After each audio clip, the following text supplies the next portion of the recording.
Hai dan Assalamualaikum. Kami daripada kumpulan 2 yang terdiri daripada Khairul Ikhwan, Muhammad Fazil, Ifah Syazwani dan Liana Batusha akan membentangkan berkaitan dengan topik 6.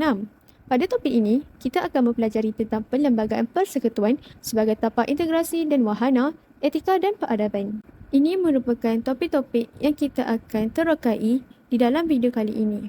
Di mana topik yang pertama ialah berkaitan dengan pengenalan perlembagaan persekutuan. Topik kedua, konsep tapak integrasi. Topik ketiga, tentang sejarah dan garis waktu. Topik keempat, berkaitan tentang kerangka asas. Dan akhir sekali, ianya berkaitan dengan jabaran. Untuk permulaan pembentangan, kita akan mulakan dengan topik 1, iaitu pengenalan perlembagaan persekutuan. Di mana saya, Liana Batusha, akan membentangkan perkataan perlembagaan persekutuan memang tidak asing lagi bagi rakyat Malaysia.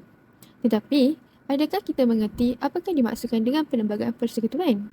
Untuk pengetahuan kalian, secara generalnya, perlembagaan persekutuan adalah satu dokumen yang mengandungi semua susunan peraturan dan undang-undang, di mana ianya adalah payung untuk menyelesaikan tuntas segala isu, kuasa, kebebasan, hak dan juga peraturan yang berlaku di Malaysia. Selain itu, perlembagaan persekutuan juga memberi maksud satu dokumen bertulis yang menyediakan asas kenegaraan Malaysia, di mana ianya mengambil kira kepentingan semua komuniti. Dan perlembagaan persekutuan dibantu oleh 3 institusi pentadbiran negara, iaitu Badan Perundangan, Badan Eksekutif dan juga Badan Kehakiman. Kita akan ke topik 2, di mana pada topik ini, konsep tapak integrasi akan diterangkan. Sebelum kita pergi jauh dalam konsep tapak integrasi, apa kata kita kenal dahulu apa itu yang dimaksudkan dengan tapak integrasi. Untuk pengetahuan kalian, tapak integrasi membawa maksud sebuah ruang abstrak dan ruang nyata yang mengandungi pelbagai pihak atau kelompok masyarakat yang berbeza etika dan peradaban, di mana ia terdiri daripada pelbagai kumpulan latar belakang. Erti kata lain, tapak integrasi adalah sebuah ruang yang mengumpulkan pelbagai pihak atau kelompok masyarakat yang berbeza latar belakang. Walaupun begitu, tujuan utama tapak integrasi ditubuhkan hanyalah untuk mencari persetujuan atau titik pertemuan secara aman dan harmoni, oleh kerana Malaysia terdiri daripada pelbagai latar belakang. Jadi, ini adalah ringkasan objektif kenapa tapak integrasi diwujudkan, di mana ini hanyalah untuk mengukuhkan, membentuk dan membudayakan perpaduan dalam kalangan rakyat Malaysia. Kalian mesti tertanya bukan, macam mana untuk kita mengetahui itu adalah tapak integrasi? Jadi, ini adalah ciri-ciri untuk mengenal pasti itu adalah tapak integrasi, di mana salah satu ciri-ciri tersebut ianya adalah bersifat abstrak dan nyata, iaitu ianya mestilah bersifat rasional. Antara ciri-ciri lain ialah ia mestilah merupakan titik pertemuan untuk kelompok-kelompok strategi. Selain ianya mestilah berasaskan prinsip tawar-menawar, perundingan dan mediasi. Untuk konsep tapak integrasi, ianya mempunyai 3 tahap, di mana tahap tertinggi adalah makro, yang kedua meso dan yang ketiga adalah mikro. Di mana makro ni ialah perlembagaan persekutuan. Ianya merupakan asas utama kepada tapak integrasi. Seterusnya adalah meso, di mana ianya terdiri daripada badan bukan kerajaan. Dan akhir sekali ialah mikro, di mana mikro ini hanya melibatkan peranan rakyat. Ini merupakan contoh dokumen perlembagaan persekutuan, di mana ianya merupakan tahap paling utama dalam tapak integrasi, iaitu makro. Ini pula adalah contoh agensi NGO, iaitu Badan Bukan Kerajaan, yang di mana ianya adalah pada tahap kedua, iaitu meso. Seperti sedia maklum, Badan Bukan Kerajaan banyak membantu rakyat dalam menyatupadukan kita semua. Jadi, tidak hairanlah mengapa meso berada pada tahap kedua yang terpenting sebagai tapak integrasi. Dan ini pula adalah untuk mikro, di mana ianya adalah peranan rakyat. Di dalam gambar ini merupakan antara salah satu contoh peranan rakyat yang boleh dilakukan bagi mendapatkan perpaduan. Di antaranya adalah dengan mengadakan program pemufakatan masyarakat, hari keluarga dan sukan rakyat, acara kebudayaan dan kesenian, aktiviti riadah dan akhir sekali majlis sambutan perayaan. Seperti kita tahu, apabila kita melakukan aktiviti-aktiviti seperti yang disebut, kita dapat mengumpul pelbagai masyarakat yang mempunyai pelbagai latar belakang pada satu tempat dan waktu, di mana ianya dapat mengeratkan lagi hubungan mereka dan sekaligus dapat meningkatkan penyatu paduan di antara kalangan rakyat Malaysia. Assalamualaikum dan selamat sejahtera. Saya Mak Fazil akan teruskan tentang topik 3 iaitu berkenaan dengan sejarah dan garis waktu. Terdapat 7 kronologi masa dan sejarah yang telah berlaku di tanah air kita iaitu undang-undang sebelum kedatangan penjajah, Malaya Union, Persekutuan Tanah Melayu 1948, Kerjasama Etnik, CLC, Pilihan Raya dan Perikatan, Suruhanjaya Perlembagaan ataupun Suruhanjaya Red, Jawatan Kuasa Kerja dan terakhir ialah Perisytiharan Perlembagaan. Seterusnya, undang-undang telah berlaku di Tanah Melayu sebelum kedatangan penjajah dan ia yang terdapat 3 jenis undang-undang yang telah digunakan iaitu berteraskan mazhab Syafi'i, hukum kanun Melaka dan pengaruh hukum kanun Melaka. Bagi undang-undang yang berteraskan mazhab Syafi'i, ianya boleh dipetik dari artikel Mahmud Saidun 2003 yang menyatakan penerimaan umat Islam di Asia Tenggara terhadap mazhab Syafi'i amat jelas sekali. Secara tidak langsung, mazhab ini telah dikanunkan dan digazetkan menjadi undang-undang dan menjadi mazhab rasmi kerajaan Islam yang lampau sejak ratusan tahun dahulu. Selain itu, adaptasi daripada undang-undang yang digunakan daripada mazhab Syafi'i terhasillah suatu undang-undang iaitu Hukum Kanun Melaka. Undang-undang ini telah dibuat oleh Sultan Muzaffar Shah namun ia baru ditulis dan disusun secara teratur setelah pemerintahan Sultan Mahmud Shah dan ianya dikenali sebagai Undang-Undang Melaka ataupun Hukum Kanun Melaka. Hukum Kanun Melaka mempunyai 27 fasal dan mengandungi perundangan Islam dan ianya terdiri daripada Undang-Undang Melaka asal, Undang-Undang Laut, Undang-Undang Keluarga dan Undang-Undang Jual Beli. Dan yang terakhir adalah pengaruh Hukum Kanun Melaka. Daripada ini, Hukum Kanun Melaka telah menjadi rujukan oleh kebanyakan negeri untuk dijadikan undang-undang. Contohnya, Undang-Undang Negeri Johor, Undang-Undang Negeri Kedah, Undang-Undang Negeri Pahang, Undang-Undang 99 Negeri Perak dan Undang-Undang Sungai Ujong. Seterusnya, sejarah yang telah berlaku di Tanah Melayu adalah tertubuhnya Malaya Union. Mengapa Malaya Union ditubuhkan? Ianya adalah hasrat kerajaan British untuk menyediakan Tanah Melayu terhadap kemerdekaan. Selain itu, usaha British untuk mengukuhkan pengaruh politik dan ekonominya di Tanah Melayu. Malaya Union juga diisytiharkan oleh Sir Edward Gen pada 1 April 1946 di King House, Kuala Lumpur.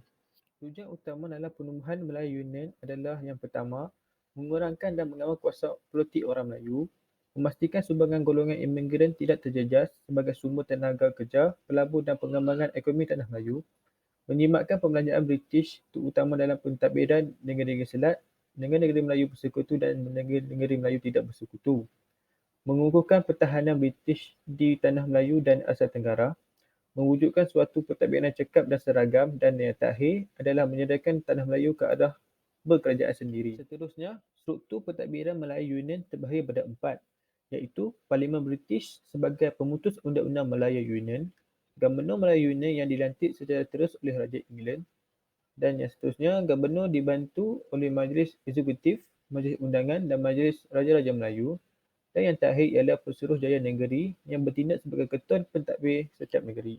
Selain itu, ciri-ciri Malaya Union terbahagi kepada 5, iaitu yang pertama ialah semua negeri Melayu kecuali Singapura disatukan di bawah pemerintahan Gubernur British yang dibantu Majlis Mesyuarat Persekutuan dan Majlis Undangan. Seterusnya, Malaya Union ingin mewujudkan satu pentadbiran bersifat kesatuan. Selain itu, hak kedaulatan yang sama bagi semua orang tanpa mengambil kira bangsa dan keturunan. Pengenalan Malaya Union telah memberikan hak warga negara kepada sesiapa sahaja yang lahir di Tanah Melayu. Singapura dijadikan tanah jajahan berasingan dan kedaulatan Raja-Raja Melayu dihapuskan kecuali dalam hal agama Islam dan adat istiadat Melayu sahaja. Walaupun Malaya Union telah digunakan dalam urusan pentadbiran di Tanah Melayu, ianya menerima tentangan daripada orang Melayu kerana Sultan telah kehilangan kuasa.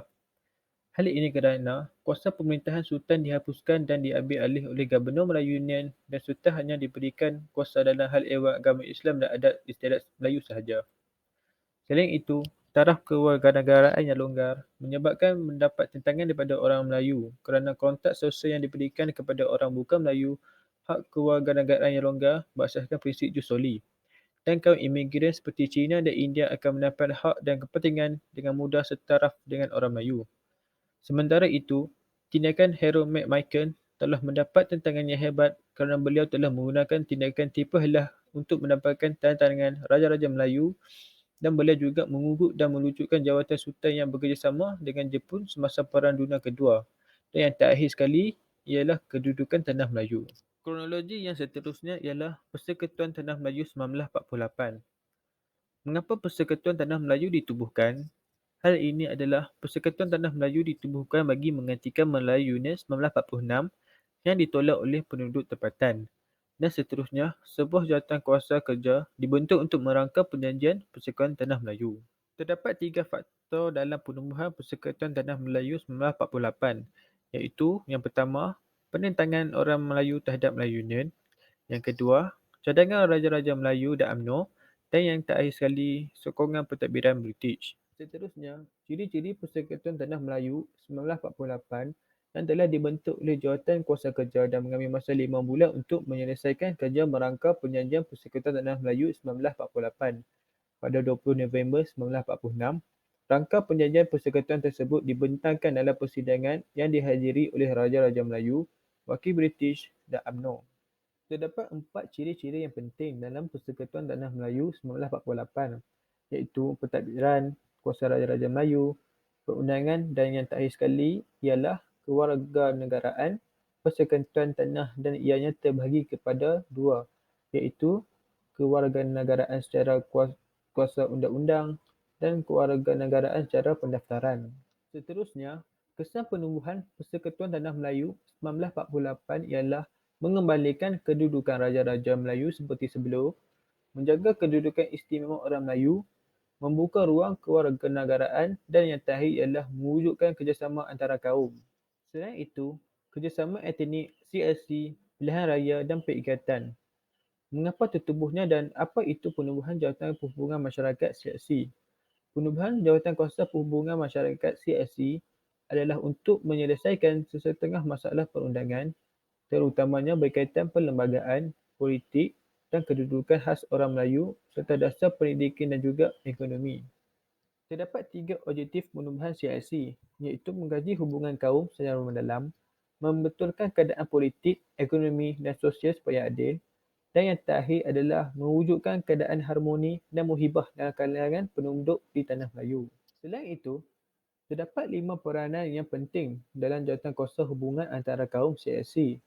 Yang pertama ialah daripada segi politik, kedua, kedudukan istimewa orang Melayu, ketiga, kedudukan ekonomi orang Melayu, keempat, kewarganegaraan bukan Melayu dan yang terakhir ialah pendidikan. Seterusnya, Pilihan Raya Umum 1955 yang merupakan asas berkerajaan sendiri dan memberi peluang kepada rakyat memilih wakil atau parti yang akan membentuk kerajaan. Pilihan raya di negara kita bermula dari peringkat Majlis Pembadaran, peringkat negeri dan seterusnya pilihan raya Majlis Perundangan Persekutuan 1955. Seterusnya, proses pilihan raya umum pertama yang telah diisytiharkan oleh Sir Donald McGillivray di Tanah Melayu dan proses pilihan raya yang dimulakan dari penetapan bilangan ahli MPP sehinggalah pengumuman keputusan. Proses ini telah digunakan pakai sehinggalah ke hari ini untuk memastikan proses demokrasi berlangsung di negara kita. Seterusnya, pembahagian kerusi dan calon. Seperti yang tertulis di dalam figura, UMNO telah membuat pengumuman dan kompromi kerana meletakkan calon bukan Melayu di kawasan majoriti pengundi Melayu dan walaupun majoriti pengundi adalah Melayu. Tetapi demi perpaduan dan mengamal konsep pengurusan kuasa, UMNO diperuntukkan 35 kerusi, MCA 15 kerusi dan MIC sebanyak 2 kerusi. Sekian daripada saya. Terima kasih. Saya akan berikan pembentian topik ini kepada Khairul Ikhwan. Assalamualaikum warahmatullahi wabarakatuh. Nama saya Khairul Ikhwan bin Kamarul Zaman dan saya akan teruskan pembentangan ini dengan tajuk Suruhan Jaya Red. Saya akan menceritakan tentang latar belakang Suruhan Jaya Red, terma lantikan Suruhanjaya, ahli-ahli Suruhanjaya Red dan juga jawatan kasar kerja dan peristiharan perlembagaan. Latar belakang Suruhanjaya Red. Suruhanjaya Red merupakan sebuah suruhanjaya bebas yang berperanan merangka perlembagaan bagi Persekutuan Tanah Melayu sebelum Tanah Melayu memperoleh kemerdekaan daripada British pada 31 Ogos 1957. Suruhanjaya ini telah dinamakan sebenar nama pengurusinya iaitu seorang Hakim Mahkamah Rayuan England, Lord William Red. Perlembagaan Persekutuan Tanah Melayu 1957 dibentuk melalui evolusi sejarah kompromi antara kaum yang sudah bermula dari tahun 1955. Pembentukan Perlembagaan Persekutuan Tanah Melayu bermula pada tahun 1956, ekoran pertemuan kerajaan perikatan yang dipimpin oleh Tunku Abdul Rahman dengan Linus Boyd Setiausaha Tanah Jajahan British di Kuala Lumpur pada 22 Ogos 1955. Pertemuan ini kemudiannya telah membawa kepada pembincangan yang lebih serius mengenai kemerdekaan Tanah Melayu antara delegasi Kuala Lumpur dengan kerajaan British di London pada 18 Januari hingga 6 Februari 1956. Konferensi London membawa hasil yang sangat bermakna kerana ia tidak sekadar membawa British telah bersetuju memberikan Tanah Melayu sebagai full self-government tetapi turut menubuhkan sebuah suruhanjaya bebas seperti yang diminta oleh kerajaan perikatan dalam janji mereka pada pilihan raya pertama Persekutuan Tanah Melayu 1955. Pembentukan suruhanjaya bebas tersebut adalah untuk membentuk sebuah perlembagaan Persekutuan Tanah Melayu yang merdeka yang dipersetujui oleh semua kaum. Pada bulan Mac 1956, Suruhanjaya Bebas tersebut telah dibentuk dan dikenali sebagai Suruhanjaya Red. Pertemuan sebanyak 118 kali telah diadakan antara Jun hingga Oktober 1956, iaitu selepas rombongan Parti Perikatan pulang dari perundingan London dan telah menerima 131 memorandum dari pelbagai pihak, individu dan organisasi. Semua surat memorandum daripada rakyat jelata yang berminat akan dipertimbangkan dan terdapat juga yang ditolak termasuk daripada Parti Perikatan sendiri. Suruhanjaya tersebut telah menyerahkan draft kerja atau laporan pada Februari 1957 yang telah dibahalusi oleh Jawatan Kuasa Kerja. Jawatan Kuasa Kerja telah diwakili oleh 4 orang pemerintah Melayu, 4 orang lagi daripada parti yang memenangi pilihan raya pertama iaitu Parti Perikatan, Suruhanjaya Tinggi British, Setiausaha Agung dan Peguam Negara. Perbincangan mengenai laporan yang dikeluarkan mengambil masa 2 bulan dan apabila pindaan telah diterima, rang perlembagaan itu dirujuk oleh Majlis Raja-Raja untuk disahkan. Kemudian rang perlembagaan itu dibincangkan semula dengan kerajaan British. Cadangan Suruhanjaya Red diterima oleh Parlimen British pada Jun 1957. Draft perlembagaan dibentang untuk diluluskan Majlis Perundangan Persekutuan dan perlembagaan itu telah diperkenankan oleh Majlis Raja-Raja pada bulan Jun 1957 dan Majlis Undangan Persekutuan telah menerima dan meluluskannya pada 15 Ogos 1957 dan perlembagaan tersebut berkuat kuasa pada 27 Ogos atau secara rasminya pada 31 Ogos iaitu selepas kemerdekaan. Perlembagaan tersebut kemudiannya telah dipinda dengan beberapa perubahan kecil bagi menyesuaikannya menjadi Perlembagaan Malaysia apabila Tanah Melayu bergabung dengan Singapura, Sabah dan Sarawak lalu membentuk Malaysia. Terma lantikan Suruhanjaya. Terma rujukan Suruhanjaya ini dalam menjalankan tugas mereka ialah untuk memeriksa aturan perlembagaan yang wujud di seluruh Tanah Melayu, mengambil kira kedudukan dan martabat Ratu Inggeris dan Raja Melayu dan untuk memberikan cadangan terhadap perlembagaan berbentuk persekutuan untuk seluruh negara sebagai unit tunggal, bebas dan berkerajaan sendiri dalam lingkungan Commonwealth berdasarkan demokrasi berparlimen dengan 2 Dewan Perundangan yang turut merangkumi peruntukan penubuhan kerajaan yang kuat dengan negeri dan tanah jajahan mempunyai sejumlah kebebasan, memelihara kedudukan dan martabat raja sebagai raja berperlembagaan di negeri masing-masing. Seorang yang di-Pertuan Besar yang di-Pertuan Agong untuk persekutuan akan dipilih daripada raja kewarganegaraan yang sama untuk seluruh persekutuan dan menjaga kedudukan istimewa masyarakat Melayu dan kepentingan masyarakat yang sah. Ahli-ahli Suruhanjaya Red. Ahli yang dilantik untuk menganggotai Suruhanjaya Red telah dipersetujui oleh Majlis Raja-Raja dan Menteri Perikatan. Suruhanjaya perlembagaan tersebut terdiri daripada sebuah badan yang kecil di mana pengerusi dan satu daripada ahlinya dipilih oleh United Kingdom, manakala ahli yang lain masing-masing satu dipilih oleh Kanada, Australia, India dan Pakistan. United Kingdom telah memilih Lord Reid dan Sir Ivor Jennings, manakala Kerajaan Australia telah memilih Sir William McKell. India memilih Hakim bin Malik dan Hakim Hamid dipilih oleh kerajaan Pakistan. Jawatankuasa Kerja dan Perisytiharan Perlembagaan. Pada 25 Julai 1946, Jawatankuasa Kerja telah ditubuhkan. Ia terdiri daripada 6 pegawai Eropah, 4 wakil sultan dan 2 wakil UMNO untuk merangka satu perlembagaan baru yang sesuai dijalankan di Tanah Melayu, khususnya yang dapat diterima oleh orang Melayu dan British. Matlamat mereka ialah untuk menubuhkan kerajaan pusat yang kukuh, memajukan ekonomi Tanah Melayu dan menyelesaikan hak istimewa orang Melayu, kekuasaan sultan dan syarat kerakyatan. Namun orang-orang bukan Melayu tidak bersetuju kerana mereka bimbang akan merugikan orang bukan Melayu. Walaupun mendapat halangan, Jawatankuasa Kerja telah berjaya mengemukakan laporan mereka pada 11 Disember 1946 yang mengandungi draft Perlembagaan Persekutuan Tanah Melayu.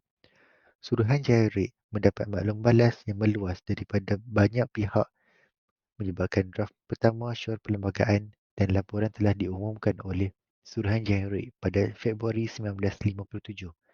Dengan ini, Suruhanjaya Red telah mengeluarkan pernyataan yang berunsur mengetepikan suara dan tuntutan daripada orang Melayu.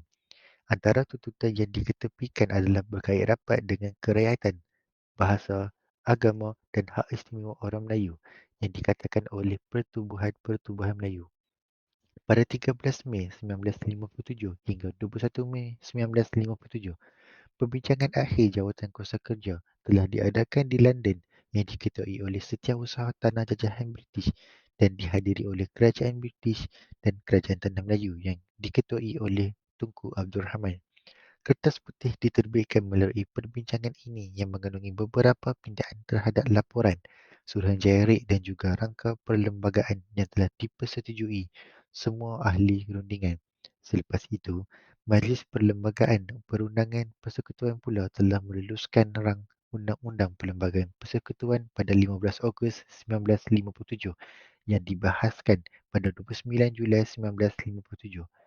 Draft Perlembagaan Persekutuan diterima dan berkuat kuasa secara rasmi serta diisytiharkan sebagai Perlembagaan Tanah Melayu pada 31 Ogos 1957 bersebenar dengan perisytiharan kemerdekaan Tanah Melayu. Seterusnya, kita akan membincangkan tentang topik 4. Topik 4 mengupas lebih lanjut tentang kerangka khas Perlembagaan Persekutuan. Antara intibati kerangka khas termasuklah negara persekutuan, Islam adalah agama bagi persekutuan, perlembagaan undang-undang tertinggi, elemen warisan, kewarganegaraan yang sama dan kebebasan asasi. Bagi negara persekutuan, ciri-ciri umumnya adalah mempunyai perlembagaan bertulis, perkongsian kedaulatan, negeri-negeri diberi kuasa autonomi seperti yang dipersetujui, mahkamah paling tinggi yang mentafsir perlembagaan dan layanan sama rata untuk setiap negeri. Seterusnya, Islam adalah agama bagi persekutuan. Yang pertama, kebebasan beragama. Perkara 3(1) menjelaskan akan tetapi agama-agama lain boleh diamalkan dengan aman dan damai di mana-mana bahagian persekutuan. Dan perkara 11(4) menjelaskan bahawa undang-undang negeri dan wilayah boleh menyekat atau mengawal pengembangan agama-agama lain kepada penganut Islam. Yang kedua adalah raja mengendalikan urusan negeri. Dalam perkara 32, ia menjelaskan bahawa ketua utama negara bagi persekutuan adalah Yang di-Pertuan Agong. Dan perkara 38 menyebut bahawa tiada undang-undang yang secara langsung yang menyentuh keistimewaan, kedudukan, kemuliaan atau kebesaran raja-raja boleh diluluskan tanpa persetujuan Majlis Raja-Raja Melayu. Seterusnya, Perlembagaan Undang-Undang Tertinggi. Perlembagaan adalah rujukan pertama sebagai sumber perundangan dan pentadbiran negara. Semua undang-undang yang bercanggah dengan perlembagaan adalah dikira tidak sah. Semua polisi atau dasar pentadbiran negara hendaklah selaras dengan perlembagaan dan tidak boleh bercanggah dengan mana-mana peruntukan perlembagaan, seperti yang dinyatakan di dalam rukun negara yang ketiga, iaitu keluhuran perlembagaan. Di samping itu, Elemen warisan. Elemen warisan adalah elemen asal dan setelah sekian lama menjadi pengenalan atau identiti bagi negara Malaysia. Ia juga merupakan tradisi yang dikekalkan dalam perlembagaan dengan peranan yang tertentu. Yang pertama, perkara 32, 38, 70, 71 dan 181 menyatakan bahawa institusi beraja termasuklah Raja-Raja Negeri, Yang di-Pertuan Agong dan Majlis Raja-Raja Melayu. Di samping itu, perkara 3, 11/4 dan 12/2 menyatakan bahawa agama Islam sebagai agama persekutuan.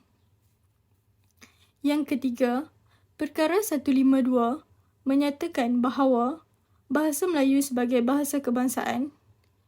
Seperti yang kita tahu, bahasa Melayu merupakan lingua franca, mudah difahami dan menyatukan rakyat pelbagai kaum.